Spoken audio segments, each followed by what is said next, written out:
asalaamaaleykum waa Sénégal asalaamaaleykum waa Touba asalaamaaleykum le monde entier tey ñoo ngi fii nga xam te ni moom mooy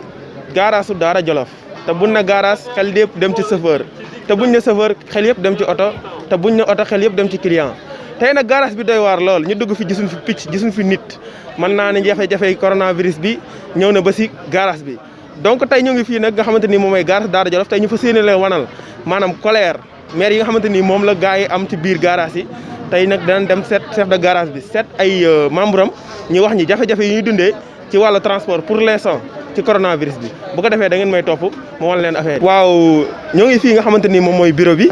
te buñ na bureau xel yëpp dem ci wàllu liy doxal yoo oto yi maanaam ci wàllu transport bi tey ñu ñëw ci bureau bi gis mu tëju mu nekk affaire bu doy waar affaire bu yéeme li nga xamante ni moo daan fonctionné mën nañ ne ci garage bi lépp tëj na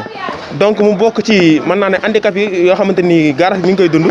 donc kon bu ko defee ba tey dañuy laaj ci nga xamante ni moom mooy vice président nga xam ne moo fi nekkal président bi donte bi nga xamante ni président bi moom nekku fi vice président bi nag la ñuy laaj mu wax ñu jafe-jafe yi garage bi kon bu ko defee rek dañuy dem continuer laaj yi bu ko defee ngeen am ay réponses yi leer nañ ngeen xool waa Sénégal li ñuy dundee. waaw comme ni leen ko waxee woon ci début bi ñu ngi fii nga xamante ni moom mooy garage bi garage Daara Jolof ñu gis jafe-jafe yi nga xamante ni chauffeur ñu ngi koy dund di gis jafe-jafe yi nga xamante ni ñi liggéey si secteur transport yi ñu ngi koy dund tey nag ñu fas yéene waxtaan ak ki nga xam ne mooy vice président muy Serigne Adama Samb moom ñu mën ñoo gën a leeral lan moo xew ci garage bi maanaam ñoom lan la ñuy dund parce que mën naa ne ñu leen gisee nii ñu toog maanaam xëy toog moom la ñuy def kon bu ko defee rek dañuy daal laaj kenn par kenn ñoom ñu wax seen jafe-jafe yi ñuy dund daal kon bu ko defee sëñ bi Samb waaw kay ñu ngi lay ziare bu baax ñu ngi lay delloo nuyu ak ziare waaw comme ni mu la ko waxee rek ñu bëgg nga leeral ñu yéen lan ngeen di dund maanaam jafe-jafe yi nga xamante ni moom moo am ci garage bi pour l'instant nii waaw jafe-jafe yi am ci garage bi de moom mooy toog ñàkk liggéey depuis le 23 mars ba léegi ñu ngi nii ron mbaar mi oto arrière fi yëpp keroog ba ndigal li jógee boobu lañ taxaw toogaay bi métti na te keroog bi ñu taxaw am na ñoo xamante ni amuñ dépasse suba booba léegi ñu ngi toog yàlla di leen suturaal kon nag ñi ngi ñaan président lii mu ñu digoon doon ko joxe dig ñu ko ba ñëpp di ko séentu ñi ngi koy ñaan mu jox ko nit ñi parce que toogloo nit xëyloo woo ko ba pare joxoo ko dara dafa métti nii nag dafa ne di liggéey ba dee moo gën tëdd xiif ba dee gannaaw jàngoro ji moom gëm nañ ne am na waaye nag nañ jëfandikoo ni ñu ubbee jàkk yi ubbee ko marché yi war nañ ko mën a ubbee gaara yi jël ci ay motuwaay yoo xamante ni duñu lor li ñu docteur digal ñu sàmmanteeg moom ba mën a liggéey bi mën nañ ko te ni ñu organiser jàkk yi jumaa yi buñ ko organiser garage yi danañ ko dox incha allah. waaw kon comme ni mu ko waxee rek kon bu ko defee dañuy laajtewaat question yi parce que gis nañ ne état moom ay otom pour l'instant mi ngi daw Dakar dem dikk yi ñoom ñoo ngi yóbbu enseignant di yóbbu élèves yi li tax loolu état waru si woon a jël ay mesures maanaam yéen ñi nga xam ne yéen chauffeur yi nga xamante ni yéen a nekk si oto yi ngeen man yéen tamit di yóbbu ay professeur ñuy dem est-ce que loolu nekkul woon idée bu rafet. waaw loolu idée bu rafet la waaye boo gisee sa début ba am na lu ñu séddee woon ci oto yi ñu jëli leen muy chauffeur yi newoon si àll bi ak taalibe yi kon nag lii bu ko defee nga xam ne ñoom nee nañ dañoo àbbu oto yi lañ wax fayuñ ko gannaaw dañ ko àbbu te lañ man xañ na ñi néew doole mënuñu ko loolu du bañu luñ leen ko waaye nag nañ ñu lijjanti taxawaay bi métti na nañ ñu dimbale bàyyi ñu liggéey wax ñu texte yi liggéeyee ñu saafanteeg moom ndax defe naa ndigal li ñun chauffeur interurbain bi ñun ñoo si gën a taxaw niñ si taxawee bu ko ñëpp taxawoon feebar bi jeex na bu ko yàlla tuddee léegi nag li si des damay bàyyi doyen Mamadou Sène mu nga jox kàddu mu àggale ko. waaw kon bu ko defee doyen Mamadou Sène la ñuy waxal mesure barrière yi kay moom ku fi dugg xam na respecté nañ ko ndax ñoom ñëpp ñu ngi sol seeni masque toog kon bu ko defee dañ lay laaj doyen Mamadou Sène di laaj maire bu Touba muy Abdoulaye Ka est-ce que moom gersu na chauffeur si nga xam ne ñoom ñoo nekk biir Touba. waaw ñun de fii yónnee na fi juróom-ñetti saako ceeb. juróom-ñetti saako ceeb. waaw mat nañ fi ay 360 personnes yónnee na fi juróom-ñetti saako ceeb. mënuñu ko séddoo dañ ko sarax aji néew ji doole yi nga xamee ne ñoom ñoo fi nekk daal fii lañ ko teg wut ab pot teg ci ku ñëw ñu nattal ku ñëw ñu nattal ba mu jeex xam nga li nga xamee ne jox nañu ko. te joxuñu ko moom dañ ko koy sante kon duñ ko xarab daal. waaw moom laat ka waaw Abdoulaye Ka joxe na fi juróom-ñetti saakoy ceeb plus de 3000 transport 360 personnes yoo xam ne ñoom ñooy yeewoo fii juróom-ñetti saako ceeb loolu lañ wax moom la leen jox mu nekk lu doy waar lu yéeme yaakaar naa loolu buñ ko séddoo woon yaakaar naa ku nekk sax du am gënaal li war kon bu ko defee yéeme na trop kon ñu lay laajaat ba tey ndax yéen côté dépense bi maanaam dépense bi ndax yéen a ngi koy gis. dépense bi. maanaam li ngeen di dundee daal ndax. li ñuy dundee moom li ci ëpp. mooy laqat ci ak lebi ak yalwaan. yalwaan waaw ñu ngi koy def àgg nañ ci yalwaan nit ñi yalwaan demuñu ci marché ba nag yor suñu battu di yalwaan. demuñu ci mbedd ma yor suñu battu di yalwaan waaye képp koo xam ne. sa baay di daa dund ci transport wala nga gëm transport wala nga xam ne. nga xamal ñu dara wala ñu sëq foog yow dara suñu wóoree ne yaa ñu tane dem nañ fa am nañ commission bu fay dem buñ demee waxtaane yow leeralal la nga jox leen li nga leen jox ñu ñëw teg ko ci mbaar mi séddale ko ñi nga xamee ne dañ ko yeewee loolu de ci li ëpp ci li ñuy dundee moom la ñuy dundee fi mu toll nii. waaw ku ne transport wax na kees wax na bureau ndaxte ku ne transport xam na ne yaakaar naa ne juuti yi wala yi nga xamante ni moom la ñuy yàpp muy bon yi yaakaar naa est-ce que loolu ba tey mi ngi fi wala xaalis boobu noonu jeex na. de xaalis boobu maanaam li nga xamee ne moo jëm ci regroupement bi des na tuuti. li nga xamee ne moom la chauffeur si moom am na lu fi des waaye ñun dañoo amoon crise avant kii bi avant maanaam nu mu tudd. corona bi avant état d'urgence bi. parce que dañoo amoon benn déviation boo xam ne daa mel ni dañoo détourné woon suñu xaalis. te suñu kilifa joxoon ñun ndigalul maanaam loolu bu leen ko tuddati na ngeen ko bàyyi ñu liggéey biñ liggéeyee maam kooku boor yam fi bàyyi woon fay nañ jënd nañ wata defar nañ wata bi fi ne woon dese nañ ci kees bi la war a mat ay 275 000 xam nga 275 000 boo ko dee séddale maanaam 360 personnes kenn ku ne du ci am 1000 francs kon loo tax ñu bàyyi ko fi waaye kenn ku ne nag ci ñun njiit yi kenn ku ne yëkkati na saw ñax joxe ci ndimbal yi dem nga laaj ci ndimbal yi joxe noonu la demee woon. ba tey ñi continuer laaj kon yaakaar naa li fi jotoon a lëndëm xaw na leer suñuy bët waaw bu ko defee dañuy continuer rek daal di dem wax ak kilifa yi ndaxte ñoo ngi fii sëñ bi tur bi Mamadou Lamine Mbengue lañ jàkkaar rek chef de garage bi kon moo ngi nii nag ñëw na jaajëfal seen taxawaay rafet na am na solo lool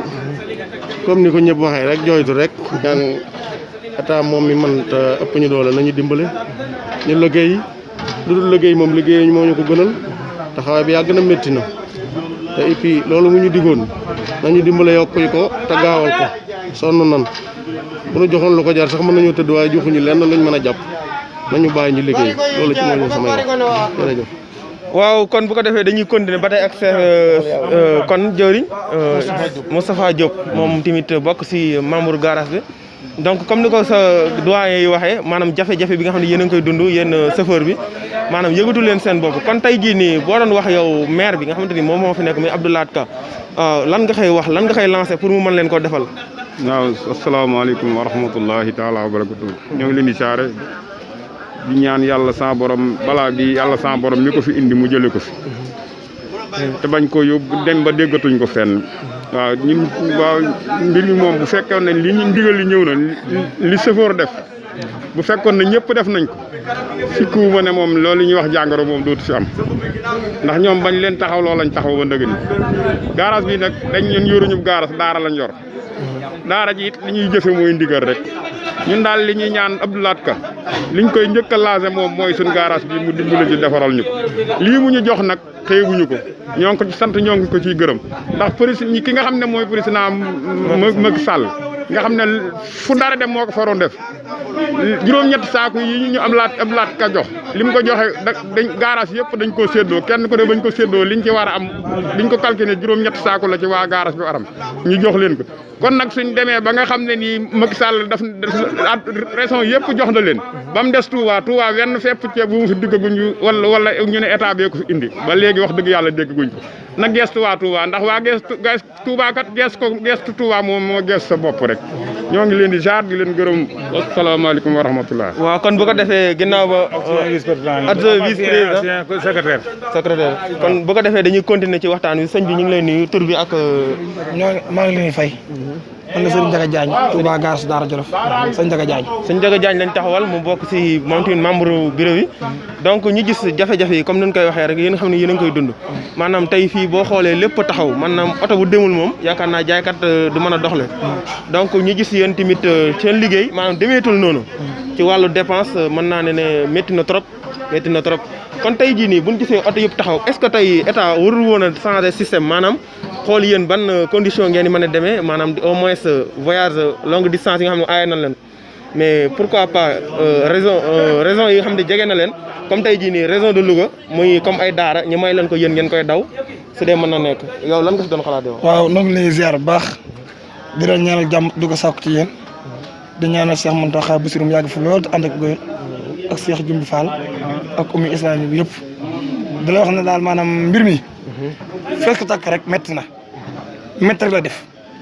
ndax fekkee yàlla fa dogal ñu ne mbas dafa am ci réew mi na sofër si gaare ànd gaare ah di jëfe ndigal da bàyyi tere ñu am luñ leen dikk booba la ñuy koy toog di ko xaar te gisuñu ko métti rek la def métti na lool ñun nag amuñu may gaaras mun ñoo dimbale kenn ci dul oto ndax oto lañ am ku ñu dimbale ci oto lañ lay dimbale ak gaaraas waaye foo ko takk métti na métti la def yalwaan nan ñaan nan def noonu lu ne def nañ ko amutum fu ñu jëm fi ni bu ñu xëyee suba mënuñu ñu ci magasin kenn mënuñu ci biir kenn suñu gaaraas loolu am fi jëm si waaye foo ko takk rek métti na métti la def waaye état nag war naa sóoraale ne ay gor la doon waxal gaare leen ñu gaare toog leen ñu toog déglu leen ñu déglu li mu waxoon war na ko def de mooy li gën ci moom war na koo def waaye nag ñun nag dañoo yaakaar kenn sëñ Tuubaa leen yaakaar moom la ñu wóolu moom la ñu doyloo ñun nag ñoo ngi Tuubaa rek duñ taal puna duñ saaga duñ xeex duñ xuloo ñaan ñu ko toog di xaar yàlla rek waaw lii moom bu doon wi ay atit du tee dërëm dund ñun waaw ndax suñ lépp aj ñu ko ci moom ci yàlla lañ ko aj waaw loolu am na ku lijjanti jàkk yi lijjanti marché yi lijjanti école bi yaakaar naa ne transport warul la mën a të donc mu nekk lu loo xamante ni ñu ngi koy jooylu ñi nga xamante ni ñoom ñu safar si maanaam cri de transport lañ koy mën a wooyee maanaam jooytu naqar bi nga xam ne safar si ñu ngi koy dund parce que jàpp naa ne tey jii nii seen ministre dafa mel ni daf leen a fàtte ñëpp ngi wax ministre de l' éducation def na wàllum yaa ngi dégg ministre bi nga xamante ni moom moo yor wàll nga xamante ni moom mooy comme ministre de l' intérieur mi ngi def waaye ministre de transport yi nga xamante ni moom moo ko yor moom waxugul sax li jëm ci wàllu transport mu nekk lu ñaaw seen ministre yéen lan ngeen koy lancé yéen. man moom sëñ bi jàpp naa ne amuñu ministre noonu. amuñu ministre ndax dama ne ministre mooy mbir bu ñu la ko joxee te xamoo ko doo dimbale ñoo ko jiite. ministre bi lënkut oto këri jut musa këri wee xëcc saako daa toog ci tiram doo nga jàng ba ñoo ko teel lii kon li nga ko jot ko xam moo tax waaye bu ko xamoon dana gës ñu jiite. kon sëfoor nag mboolem moo xam ne ni ñu bëgg seen bopp lan ñu am compétence lan ñu am xel ñu am xalaat lan nan bàyyi xel loolu waaw ñun moom ministre amuñu ko. amuñu ministre kon mën nañu jàpp ne ministre du transport Sénégal bi dafa échec. waaw travail am maanaam échec na daal. échec na lool kon nag lan mooy wàllam mooy démissionné. échec waaw mooy yoon de démissionné. waaw boo demee ba xamatoo fu nga jëm da ngay dellu fa nga jógee wala nga jox ñu mën ñu dem. dafay war a jógee ah. boo gisee nag ñun waa Touba ñu lay wax naan la ñun yaakaaroon kenn ku ñu sëñ Touba sëñ Saliou moom sëñ Touba dafa am lu waxoon dafa wax ne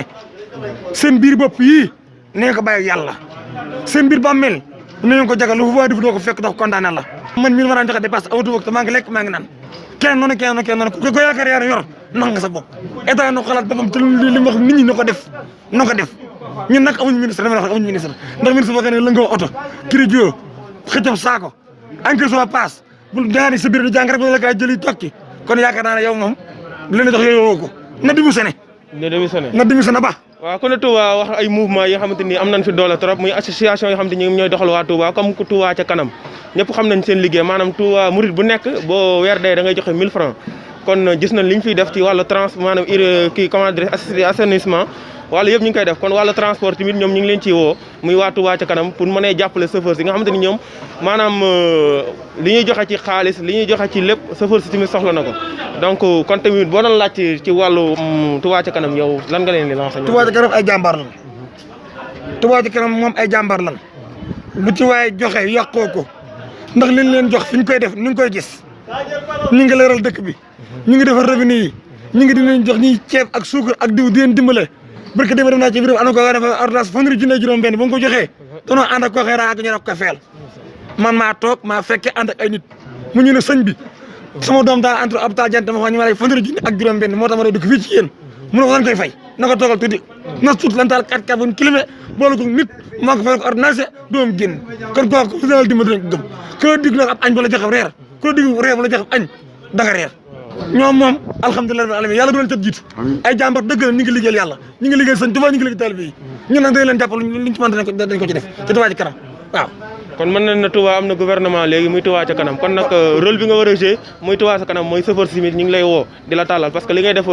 nit ñi gis nañ ko parce que yéen rek dèjà rek li ngeen joxe bëri na ci université macha allah kon tamit chauffeur si tamit ñu ngi leen di tàllal loxo waa Touba ca kanam kon bu ko defee ku ne chauffeur ku ne transport na chauffeur maanaam tey ñii ñoo nekkoon si bureau bi maanaam les anciens mën nañ les anciens combattants ñoo doon wax léegi nag ñi nga xamante ni moom mooy jeunes yi ñoo yor transport bi ñoom la ñuy seeti nag ñoom tamit ñu wax seen doléance nii moom mooy garage Daara Jolof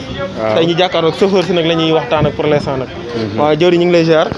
doolu ziar sëñ bi naa def ñu ngi sant bu baax tur bi ak yow fan nga daan daw Serigne Youssou Ndiaye man de Daara Jolof laay daw wala Fouta wala Linguère waaye lu mat 3 mois ngi nii daanaka ñu ngi ñu téye lekkuñu naanuñu yalwaan lañ doon def fañ xamoon yëpp dem nañ fa fi mu toll nii amatuñ fenn foo xam ne si fa lañ jëm kon nag weer wi mu si yokkaat waroon nañoo mën a dimbale bañ ñu liggéey parce que borom kër moom amul lu dul liggéey te liggéey rek mooy lépp waaw ku ñu bawoon daal ñu liggéey ñu jël li góor a xuma wax nag ñun ànd nañ si buñ ñu bàyyiwut danañ gaare suñ oto yi bañ ñu si dara parce que sonn nañ waaw kon yéen a ko dégg buñ ñu bàyyiwut dinañ gaare suñu oto yi parce que sonn nañ bu ngeen gaaree oto yi de musiba am kon bu ko defee dañuy jàllaat si sama jëriñ kon ba tey dañuy continuer laaj yi kon est-ce que tey état jëlul mu changer système bi muy def parce que vivre avec le coronavirus donc tey jotul woon tey mu jàppal leen ay jours si semaine bi comme 2 jours yéen ngeen koy daw ngeen mën gis seen bopp wala loolu nekkul arrangement waaw mooy li ma la wax sàng rek ñu ngi sant bu baax di ñaan coronavirus moom yàlla ko fi indi kenn du président du askan du keneen lu yàlla wàcce la waaw yàlla mi ko fi indi yàlla na ko fi jëlee ci barke Seydina Mohamed waaye damaa jàpp ne gaz transport ñun yaatu na yaatu goo xam si tey jii ku ñu bëggoon a jàppal ay samedi ak dimanche dana xaw a doy waar ci ñun ci ñenn ñi maanaam mën naa bañ a doy waar ci ñëpp mais mën naa doy waar ci ñenn ñi ndax ñiy dem moom bu boobaa du métti ci ñoom mais ñi demul dana gën a métti ci ñoom waaye nag damaa gis ni matuwaay yi ñu jël ci jàkka yi ak marché yi buñ ko defoon ci gaaru ceer yi ñun waa transport danañ war a mën a dem waaw loolu daal moo ci nekkoon sama xalaat moom daal Macky Sall daal bu ñu dimbalee ñu jël parce que sonn nañ trop dëgg yàlla sonn nañ trop maanaam nag li ma ciy dolli mooy toog leen seen kër ji moom danaa ko ci dolli ndax damay toog man sama kër di seetaan ci télé yi toujours di dégg ku naan nit ñi nañ toog seen i kër ba ñu ñëw toog suñu kër de amaana mais nag dañoo amul luñ tooge ba ñu ñëw toog waaw parce que li ñu wax naan Macky Sall seddal na ko chauffeur transport yi man mi wax yow dégg rek laa ci am boobaak léegi nag yàgg na lool mais gisuñu yëguñu tinnuñu te ndimbal googu man jàpp naa ne ñu ko yor di ñu ko séddale bàyyi ñu jël sunu matuwaay te liggéey moo ñu ko gënal waaw loolu daal laa ci amoon loo xam maa ngi ko ci wax moom. waaw kon yéen ni ngi woon seen télévision TGR fii nga xamante ni moom mooy garage Daara Jolof ñu seet si woon chauffeur si ñuy jooytu seen ñaxtu maanaam di ko wax ci maanaam ni ñu dundee daal donc kon am nañ contentement am mbégte trop ñëw fii laaj leen parce que bi ñu ñëwee ubbil nañ ñu waxtaan sérieusement maanaam daal li leen fekkee nag moom métti na lool si xol parce que fekkuñ fi dara dox maanaam ñoo dañ leen fekk ñuy ludo ñuy toog nekk seen parent di manipuler donc mu nekk acte bu ñaaw boo xamante ni ñun waa Touba ñu ngi koy ñaawlu TGR tamit mi ngi koy ñaawlu. mooy si restaurant bi nga xamante ni moom la chauffeur yi di dundee maanaam fi dañuy lekkee tey gis fi nag lu yéeme maanaam ñoom affaire bu doy waar moom li ñu waroon a jaay moom la ñuy teg nii di ko lekk maanaam daal gisuñ ko jënd mu nekk acte bu ñaaw di leen laaj nag yéen loolu nu ngeen ko dundee crise bi. waaw xanaa métti rek xaw ma corona la xaw ma corona crise xaw ma war a naa da waaye ñu sonn nañ torop ñun ñetti weer yàlla ngi nii am ñu yóbbu suñu kër yi gis nga li ñu lekk mi ngi nii suñu war a jaay di ko jaay ko ndékki wala jaay ko añ ñu ngi toog di xool añ baa ngi sukkur si gisuñu kenn ku jënd oto dem oto dikkul suñu mbokk sa fëre yërëm nañ leen waaye ñu tam yërëm suñu bopp ndax añ tam am ñu kenn xam dañuy fay weer tout lees yaag nañ koy fay chaque jour fu ne weer bu dee dañuy fay ñetti weer yàlla kenn may ñu laas kenn may ñu dara courant baa ngi nii sonn nañ torop jaaxal nañ torop digg yàlla ñu ma rek saal dimbali woon de bàyyi oto yi ñu dem dikk ndax ndox feebar bi moom xam moom mi ngi dox xamoo duxul waaye ñu ngi suñu feebar dégguñu feebar léegi daal la ñu am ci rajo yi ak léegi daal la ci am ci rajo yi ak télé bi maanaam kaay daal ngeen dégg mais kaay la ñuy dégg mosaguñ koo gis mosuñoo gis ñu ne kii la daal da jamono li muy rëy fañ boo dem nga fa mbokk wala nga fa xarit wala nga fa xamee ku fa dal man na ne kii kat sama mbokk la sama xarit waaye buñ jëw ci dikk Touba Mbacké ba léegi suñu ko laa ngi Touba ba léegi gis ñu fi dara